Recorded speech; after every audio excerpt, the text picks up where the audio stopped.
The Dawson Estate had always been a place of wealth and power. Wide gates, long driveways, and tall trees lined with lights that seemed to whisper money. But on that bright Sunday afternoon, the grand house was not filled with peace. It was filled with whispers, plans, and expectations. Frank Dawson, the man who owned it all, sat at the head of the oakwood table. He wore a dark suit even though it was just a brunch. His face was calm, but inside, his chest was heavy. People knew him as a man who always had control. He was strong, rich, and respected. But today was different. Today he was trying to do something that he didn't even believe in himself. It had been 3 years since Anna, his wife, passed away. Her death left a hole in the Dawson home. Frank tried to bury himself in work. He built businesses, signed deals, traveled the world. But at night when he came home, the silence of the house was too loud. The only thing that made him stay grounded was his son, Tommy. Tommy was only 8 years old, but he had the eyes of someone who had seen too much. He rarely laughed. He drew pictures and kept quiet in corners. Teachers at his school said he was smart, but they also said he looked lonely. Frank could see it too. No matter how many toys he bought or how many vacations he planned, Tommy still looked like something was missing. And that something was a mother. So Frank agreed to what his late father's sister, Nancy Price, had been pressing him about for months. "You need a proper woman beside you," she always said. "Tommy needs a mother. The estate needs a lady. You cannot run this family alone." Frank hated when she said it, but today he listened. That was why 3 women sat at the long oakwood table, sipping juice from crystal glasses, smiling their best smiles. Paula Green was the youngest of them. She was beautiful, sharp, and ran a charity in town. Next to her sat Claire Adams, tall and polished, with a lawyer's confidence in her eyes. On the far end sat Martha Collins, older, with a history of family money and influence. All 3 were dressed as if this was not a family meal, but an interview. In many ways, it was. Frank cleared his throat, trying to keep the brunch moving. He introduced the women to Tommy, who sat beside him, swinging his legs under the chair, his plate untouched. "Tommy," Frank said, forcing a smile, "these are special guests. They came to meet us." Tommy didn't answer. His dark eyes scanned the room, restless. The women tried. Paula leaned forward, her voice sweet, almost forced. "Do you like animals, Tommy? I run a shelter for rare pets. You'd love it there." Claire smiled as well. "Maybe one day I can take you to my office. We'll draw together while your dad and I talk." Martha simply gave a nod, her smile thin. "Boys need discipline," she said quietly, cutting into her fruit. Frank sipped his coffee, already regretting this whole plan. The laughter sounded fake. The compliments were too sharp.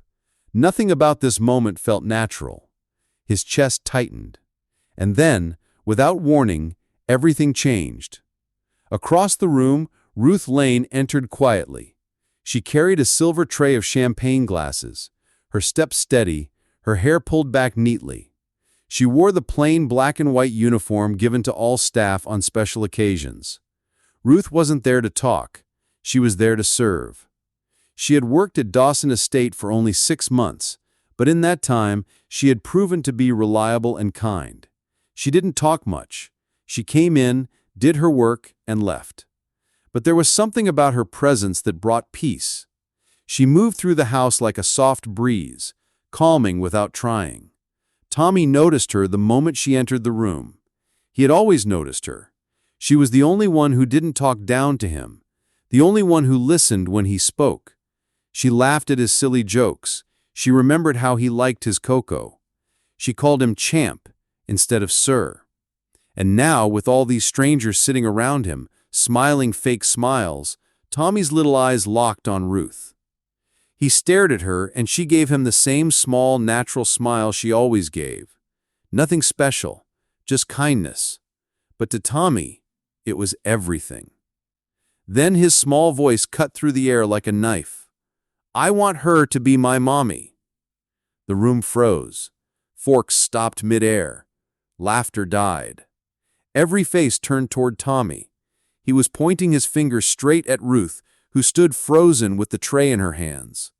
The three women stared in shock. Paula gave a nervous laugh like she thought it was a joke. "Oh, sweetheart, that's adorable."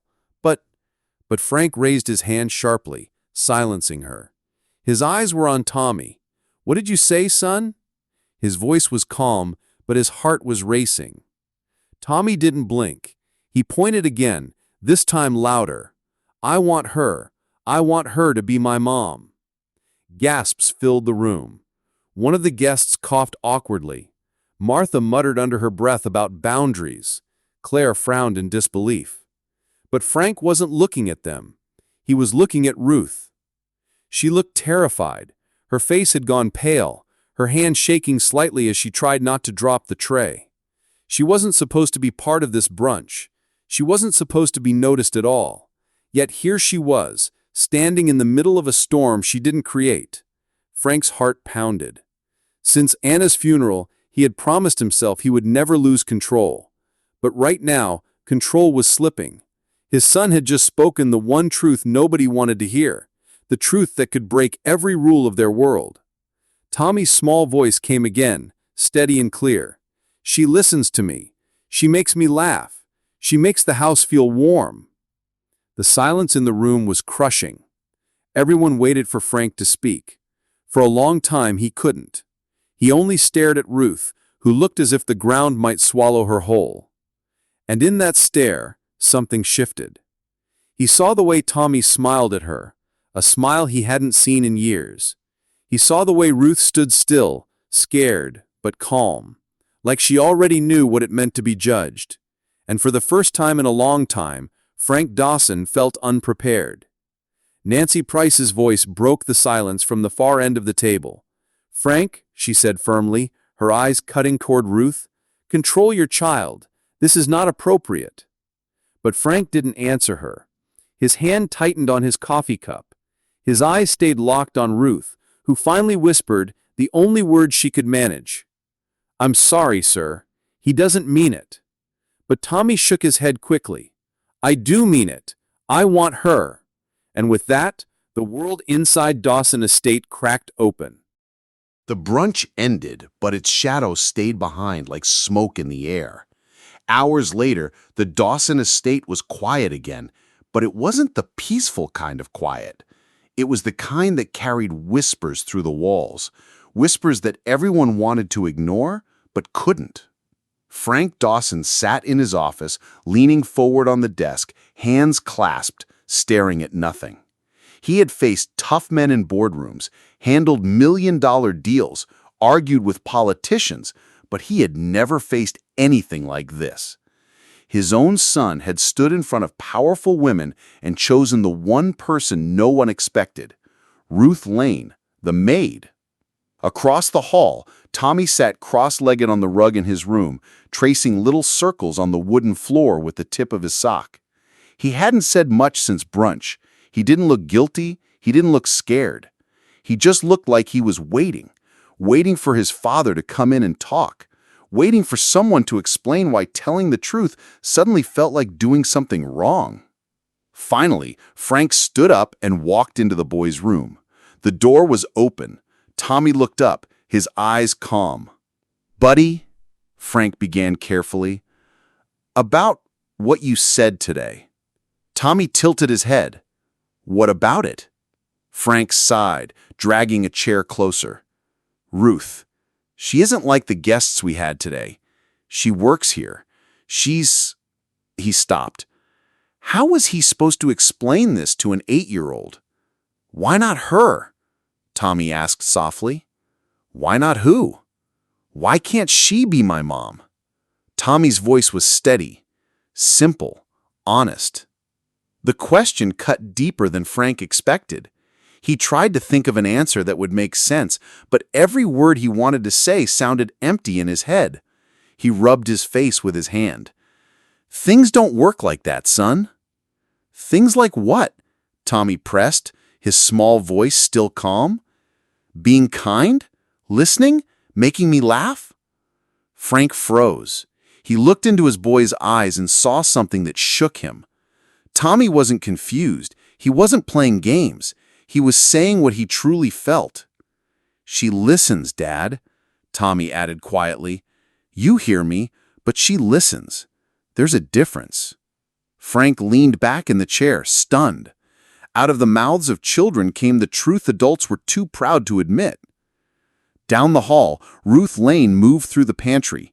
She was counting supplies, stacking boxes, anything to keep her hands busy. But inside, her heart was shaking. She had heard the whispers already. The staff had carried the news from the oakwood table to the kitchen within minutes. "Did you hear what Tommy said? Can you believe it? The boy pointed at her?" She wanted to hide. She wanted to walk away, pack her things, and never come back. But then she remembered Tommy's face when he said the words, his little hand tugging her sleeve, his smile. That was real. That was the one reason she couldn't walk away. Not yet. The next morning, Ruth found something near the kitchen window, a folded note written in a child's messy handwriting. "You make this house feel alive." Her chest tightened.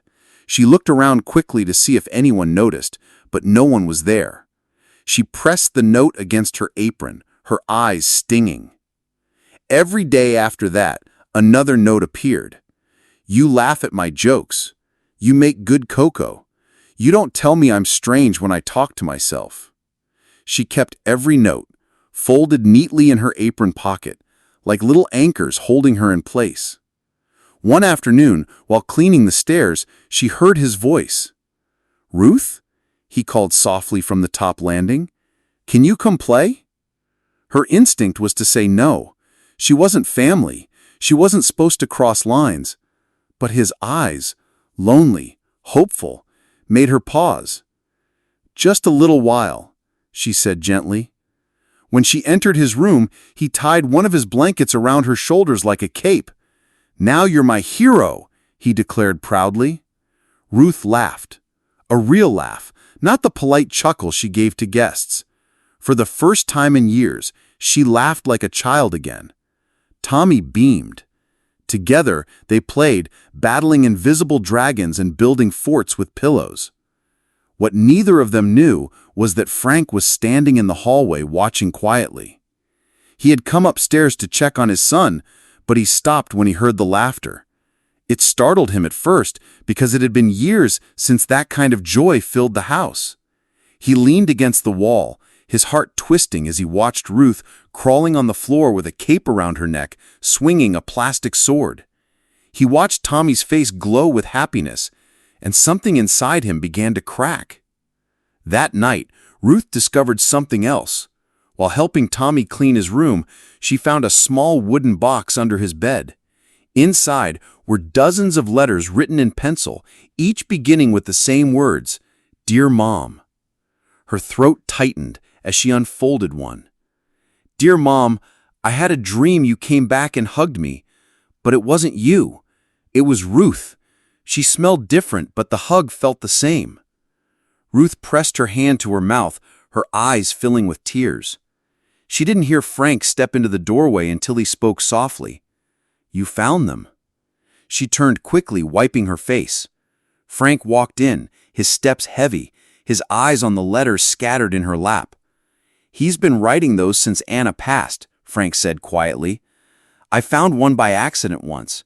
I thought it was a phase, but they never stopped." Ruth swallowed hard, unable to speak. For a long time, they just sat in silence, two adults bound by the grief of a child. Finally, Frank asked softly, "Do you feel trapped here, Ruth?" She blinked, caught off guard. "Only when I'm not treated like a person," she whispered. The words landed heavy in the room. Frank had no defense.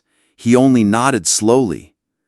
Later that night, the power went out. The mansion fell into darkness. Ruth found Tommy curled up at the end of the hallway whispering, "I thought you left." She gathered him into her arms, humming a lullaby her grandmother once sang to her. Slowly, he calmed and fell asleep against her chest. Frank found them like that. He stood in the doorway, flashlight in hand, frozen at the sight. His son, peaceful for the first time in weeks, and Ruth holding him like he was her own. He didn't speak. He didn't interrupt. He just sat quietly on the floor beside them, listening to her soft voice fill the dark. In that moment, something shifted in Frank Dawson's heart. Not because Ruth was the maid, not because Tommy adored her, but because she had given them both something the estate had lost a long time ago: warmth. The next morning, Frank walked into the kitchen. Ruth was making coffee.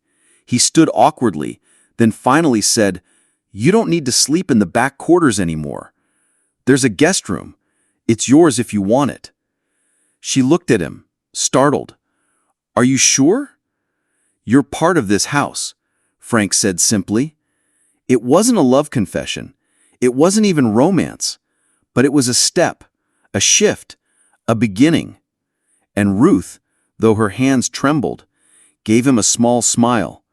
"Then I accept." The days after the power outage felt different inside Dawson Estate. The halls didn't echo the same way. There was something softer in the air, something Ruth brought without trying. Frank noticed it first in the mornings. For years he had walked into the kitchen to find only silence, coffee, and empty thoughts. Now he found small notes beside the pot, simple sayings written in Ruth's neat handwriting. "Even a turtle must stick its neck out to move forward," or "Don't dig up and doubt what you planted in faith." They weren't love letters. They weren't even meant to be noticed. But Frank noticed, and he kept every single one. Tommy noticed the change too. He laughed more often. His teacher at school told Frank he was raising his hand more, drawing happier pictures, talking about family without looking sad. But not everyone welcomed the change. Nancy Price, Frank's aunt, had heard whispers about Ruth and was furious. To her, the Dawson name meant tradition, rules, and status. A maid becoming part of the family? Unthinkable.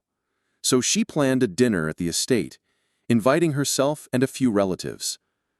The night of the dinner, Ruth served quietly, moving between the guests like she had always done. She planned to slip away after dessert. But Nancy's voice cut through the room like a knife. "Some people," Nancy said with a thin smile, "confuse kindness with invitation, especially when they're not used to either." The table went silent. Everyone understood who she was talking about. Ruth placed her tray down carefully, her hands steady though her eyes burned.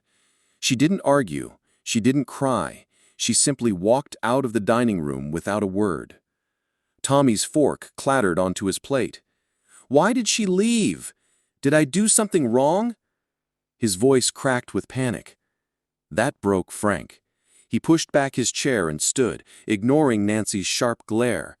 He followed Ruth through the hall, reaching the front foyer just as she was slipping on her coat.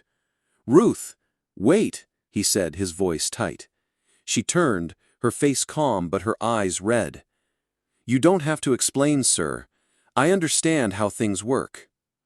Frank stepped closer, fists clenched. "No, you don't understand. I should have said something. I should have—" "Please," Ruth interrupted gently, holding up her hand. "Don't say something you'll regret."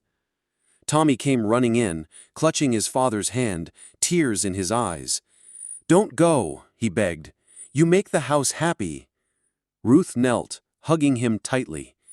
"I love you, little lion, but sometimes grown-ups forget what happy means." She stood, nodded once at Frank, and walked out the door. The wind rushed in as it closed behind her. The house felt colder than it had in years. The next morning, Frank sat at the dining table, untouched food in front of him. Tommy sat opposite, poking at his eggs without eating. The silence was heavy. Later that night, when the boy was asleep, Frank wandered into his study. On impulse, he opened the drawer where Tommy kept his drawings and letters. His hand trembled as he pulled one out. "Dear Mommy, if you see Ruth, tell her I need her to come back. I miss her hugs." Frank closed his eyes, the letter shaking in his hands. That was it. He couldn't let her go. He grabbed his keys and drove. He knew where Ruth lived, Willow Street Apartments. When he arrived, he saw her standing outside with a suitcase. She was leaving. She turned as his headlights dimmed. Her face showed no anger, only tired acceptance. "I didn't expect you to come," she said softly. Frank stepped out of the car, his voice unsteady. "That house is broken without you. I didn't see it until you were gone." "Kindness isn't enough, Frank," she replied, shaking her head. "The world will always find a way to cut me down for being seen." He stepped closer, lowering his pride. "Then let's build something else, a new home, with new rules, not because Tommy needs you, not because I feel guilty, but because I see you, and I don't want a life without you in it." Ruth's eyes glistened with hope she tried to hide. Slowly, she let go of the suitcase handle. "Do you really think we can build something new?" she whispered. "I know we can," Frank said firmly. And that was the beginning. 2 days later, Ruth returned to Dawson Estate, not through the back door, but through the front. Tommy opened it before she could knock, his face shining with a wide smile. He grabbed her hand and held it tight, as if to make sure she never left again. Frank met her in the foyer. No speeches, no grand gestures, just a nod, a look that carried every word they hadn't spoken. But not everyone was pleased. Nancy returned, her disapproval sharper than ever. This time, Frank didn't stay silent. He stood at the Oakwood table, Ruth beside him, and faced the family. "She's not here as staff," Frank said firmly. "She's part of this family." Gasps rippled through the room. Nancy scoffed, but Frank didn't back down. "You can accept it or not, but this is our home, and she belongs here." That was the moment Ruth was no longer invisible. Weeks passed. Ruth settled into the estate, no longer just the maid. The house changed with her presence. There was laughter in the halls, warmth in the kitchen, joy in the garden. Tommy blossomed, his drawings now filled with 3 figures holding hands. On his 9th birthday, the garden was lit with soft lights. Guests gathered around as he stood between Frank and Ruth. He reached for both their hands and said clearly, "I don't want toys. I just want this. You and you, with me, forever." Tears welled in Ruth's eyes. Frank's throat tightened. Without letting go of their hands, Frank bent down, holding one of Tommy's letters. "Tommy wrote this last week," he said. "I hope one day Ruth stays. Not because I love her, but because she loves me too. And maybe Dad." Ruth laughed through her tears. Frank's eyes locked on hers. "He chose you. I choose you. Now we wait for you to choose us." Her voice trembled, but her words were clear. "Yes, I choose both of you." Frank pulled them into his arms. No applause, no music, just the 3 of them holding on to each other, beginning a new chapter. Months later, Dawson Estate looked nothing like before. The servants' quarters had been turned into a children's library. The kitchen smelled of fresh bread. The walls carried laughter instead of whispers. One evening, Tommy ran through the hall shouting, "Mom!" and Ruth turned, smiling fully, freely. She belonged. Frank watched her from the doorway, his heart full. She had once walked through this house unseen. Now, she was the soul of it.